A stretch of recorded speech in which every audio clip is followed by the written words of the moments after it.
بسم اللہ الرحمن الرحیم۔ السلام علیکم، آپ دیکھ رہے ہیں الف نیوز اور میں ہوں آپ کے ساتھ ماجد علی۔ شامل کرتے ہیں پاکستان اور دنیا بھر سے بریکنگ نیوز ہیڈ لائنز۔ چین، روس، ایران اور پاکستان کی مشترکہ میٹنگ، افغانستان میں امریکی فوجی اڈے کی سختی سے مخالفت۔ چینی خبرسان ادارے کی رپورٹ کے مطابق پاکستان، ایران، روس اور چین کے وزیر خارجہ کی مشترکہ میٹنگ میں ایک اہم فیصلہ ہوا ہے۔ ان ممالک نے واضح اعلان کیا ہے کہ افغانستان میں امریکہ کو کسی بھی صورت فوجی اڈہ قائم کرنے کی اجازت نہیں دی جائے گی۔ یہ فیصلہ امریکی مفادات کے لیے بڑا دھچکا ہے، خاص طور پر بگرام ایئر بیس جیسے مقامات پر جہاں امریکہ کی نگاہیں لگی ہوئی تھیں۔ میٹنگ میں یہ بھی طے پایا ہے کہ امریکہ کی طرف سے اربوں ڈالر کی سرمایہ کاری اور ملازمتوں کے وعدے، جو دراصل فوجی موجودگی کی آڑ میں ہیں، قبول نہیں کیے جائیں گے۔ چین، روس اور ایران نے زور دیا ہے کہ افغانستان کی سلامتی اور معاشی ترقی ان کی سرمایہ کاریوں پر منحصر ہے، جو ریلوے، کان کنی اور انفراسٹرکچر پروجیکٹس پر مبنی ہیں۔ ان ممالک کا کہنا ہے کہ امریکہ کی واپسی کی کوششوں کو ناکام بنانے کے لیے ٹیکنالوجی اور دفاعی مدد فراہم کی جائے گی تاکہ ڈرونز اور دیگر امریکی اثاثے روکے جا سکیں۔ دوسری جانب روس نے یورپ میں ممکنہ جعلی حملوں کے حوالے سے خبردار کیا، جو تیسری عالمی جنگ کا باعث بن سکتی ہے۔ نیتن یاہو کی حالیہ تقریر میں بھی انہوں نے کہا کہ بہت سے رہنما ظاہری طور پر تنقید کرتے ہیں مگر اندرونی طور پر اسرائیل کے ساتھ ہیں۔ افغانستان کی صورتحال میں پاکستان اور وسطی ایشیائی ممالک بھی اس مخالفت میں شامل ہیں، جو علاقائی استحکام کو یقینی بنائے گی۔ خبر کے اگلے حصے میں بات کرتے ہیں۔ امریکی وزیر دفاع نے دنیا بھر میں تعینات اعلیٰ فوجی قیادت کو آئندہ ہفتے اجلاس کے لیے طلب کر لیا۔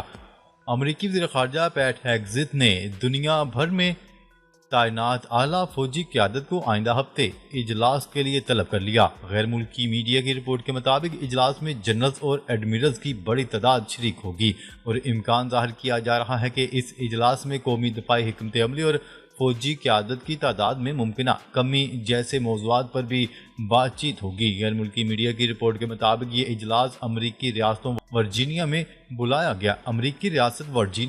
بلایا گیا ہے۔ اس حوالے سے پینٹاگون نے بھی تصدیق کر دی ہے۔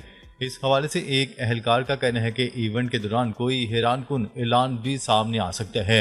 غیر ملکی میڈیا کی رپورٹ کے مطابق امریکہ کے فوجی دستے دنیا بھر میں تعینات ہیں، جن میں جنوبی کوریا، جاپان، مشرق وسطیٰ جیسے خطے شامل ہیں اور ان کی کمان 2، 3، 4 اسٹار جنرلز اور ایڈمرلز کے پاس ہے۔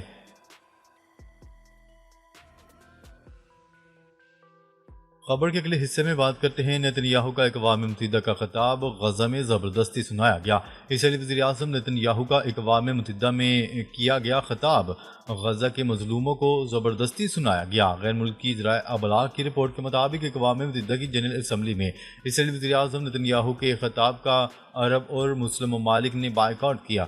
نیتن یاہو جیسے ہی خطاب کرنے ڈائس پر پہنچا تو مسلم ممالک کے وفود اور نمائندے حال سے اٹھ کر چلے گئے۔ رپورٹس کے مطابق اسرائیلی وزیر اعظم دفتر نے فوج کو ہدایات کی تھیں کہ وہ نیتن یاہو کا اقوام متحدہ کی جنرل اسمبلی میں کیا جانے والا خطاب براہ راست غزہ پٹی کے رہائشیوں تک پہنچائیں۔ اسرائیلی وزیر اعظم کا حکم ملنے کے بعد اسرائیلی فوج نے غزہ میں بڑے بڑے ٹرکوں پر لاؤڈ سپیکر نصب کر دیے۔ اسرائیلی وزیر اعظم نیتن یاہو نے اقوام متحدہ کی جنرل اسمبلی میں 45 منٹ کی تقریر کی۔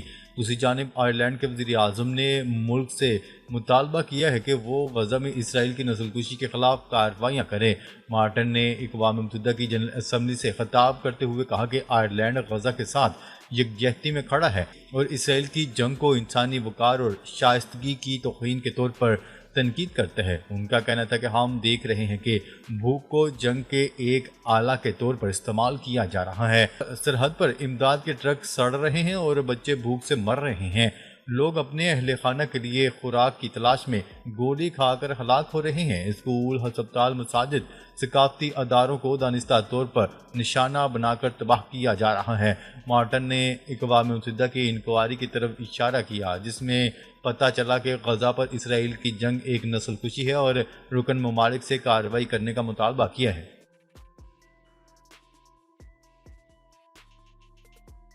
خبر کے اگلے حصے میں بات کرتے ہیں سلامتی کونسل میں ایران پر پابندیاں دوبارہ لاگو، چین اور روس کی قرارداد ناکام۔ اقوام متحدہ کی سلامتی کونسل میں ایران کے خلاف پابندیوں پر اہم اجلاس ہوا، جہاں چین اور روس کی مشترکہ قرارداد منظور نہ ہو سکی۔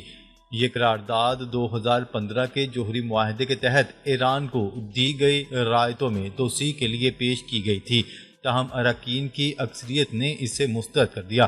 رپورٹس کے مطابق قرارداد کی ناکامیوں کے بعد ایران پر عائد تمام معطل شدہ پابندیاں دوبارہ نافذ العمل ہوں گی۔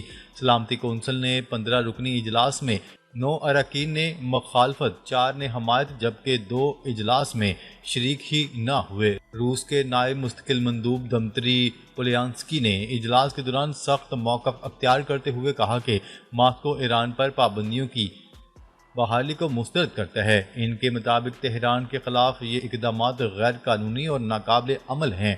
انہوں نے الزام لگایا کہ یورپی ممالک دراصل نیوکلیر ڈیل کو مکمل طور پر سبوتاژ کرنا چاہتے ہیں، جس پر ایران کے وزیر خارجہ عباس اراغچی نے بھی اس پیش رفت پر رد عمل دیتے ہوئے اقوام متحدہ سے مطالبہ کیا کہ وہ پابندیوں کے دوبارہ نفاذ کو غیر قانونی قرار دے۔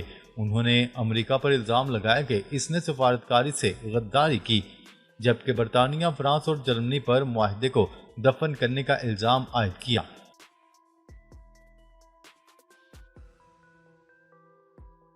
خبر کے اگلے حصے میں بات کرتے ہیں ایران نے جرمنی، فرانس اور برطانیہ میں تعینات اپنے سفیروں کو فوری طور پر واپس بلا لیا۔ ایرانی سرکاری ٹیلی ویژن کی رپورٹ کے مطابق تہران نے E3 کی جانب سے پابندیوں کے نفاذ کے چند گھنٹے قبل اپنے پہلے عملی اقدام کے طور پر جرمنی، فرانس اور برطانیہ میں اپنے سفیروں کو مشاورت کے لیے طلب کر لیا۔ یہ اقدام اس احتجاج کے طور پر کیا گیا کہ ان ممالک نے ٹریگر میکانزم کا عمل شروع کیا۔ تہران نے سہ-ملکی یورپی گروپ E3 کے ذریعے ٹریگر میکانزم کے فعال ہونے کو غیر ذمہ دارانہ اور ظالمانہ فیصلہ قرار دیا۔ جمعے کو روس اور چین کی کوششیں ناکام ہونے کے بعد ایران پر پابندیاں دوبارہ عائد کرنے کا راستہ اس وقت ہموار ہوا جب سلامتی کونسل کے 15 رکنی اجلاس میں صرف 4 ممالک نے قرارداد کے حق میں ووٹ دیا۔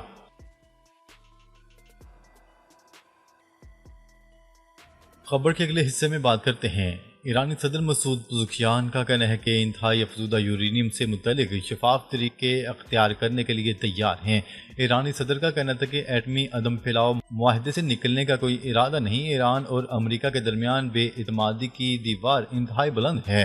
واضح ہے کہ مسعود پزشکیان نے اقوام متحدہ کی جنرل اسمبلی میں شرکت کے لیے نیو یارک پہنچنے کے بعد صحافیوں کے ایک گروپ سے بات کرتے ہوئے کہا تھا کہ مشرق وسطیٰ میں عدم استحکام کی وجہ نہیں بننا چاہتے، کیونکہ اس کے نتائج تبدیلی کے قابل نہیں ہوں گے۔ ایرانی صدر مسعود پزشکیان کا یہ بھی کہنا تھا کہ اسرائیل ایران کو لبنان میں تہران کی حمایت یافتہ حزب اللہ کے درمیان اپنے لگ بھگ 1 سال پرانے تنازع میں شامل ہونے پر اکسا کر مشرق وسطیٰ کو ایک مکمل جنگ میں گھسیٹنا چاہتا ہے، جس کے بارے میں انہوں نے خبردار کیا کہ اس کے نتائج تبدیلی کے قابل نہیں ہوں گے۔ ان کا مزید کہنا تھا کہ ہم امن سے رہنا چاہتے ہیں، ہم جنگ نہیں چاہتے۔ یہ اسرائیل ہی ہے جو کوئی مکمل تصادم چاہتا ہے۔ خبر کے اگلے حصے میں بات کرتے ہیں اسرائیل نے غزہ میں وحشیانہ کارروائیوں کا سلسلہ جاری رکھا ہوا ہے۔ اسرائیلی بمباری سے غزہ میں مزید 47 فلسطینی شہید ہو گئے، درجنوں زخمی ہوئے۔ صرف غزہ شہر میں اسرائیلی بربریت میں 28 فلسطینی شہید ہوئے۔ شہداء کی تعداد 65,549 ہو گئی۔ 1,67,518 فلسطینی زخمی ہو چکے ہیں۔ بمباری کے بعد درجنوں خاندان علاقہ چھوڑنے پر مجبور ہو گئے۔ امدادی ٹیمیں ملبے تلے دبے افراد کو نکالنے میں مصروف رہیں۔ اسرائیلی حملے میں غزہ کا اہم ترین فلاحی ہسپتال مکمل طور پر تباہ ہو گیا۔ طبی مراکز کی تباہی سے غزہ میں صحت کا نظام مکمل طور پر بیٹھ گیا۔ عالمی برادری نے مطالبہ کیا کہ غزہ میں انسانی بحران، خوراک، ادویات کی شدید قلت ہے۔ غزہ میں جنگ فوری بند کی جائے۔ اقوام متحدہ کا کہنا تھا کہ اسرائیلی کارروائیاں انسانی حقوق کی سنگین پامالی ہیں۔ ناظرین، اب تک کے لیے اتنا ہی۔ مزید خبریں لے کر بہت جلد آپ کی خدمت میں حاضر ہوں گے۔ تب تک کے لیے اپنا خیال رکھیے گا۔ اللہ نگہبان۔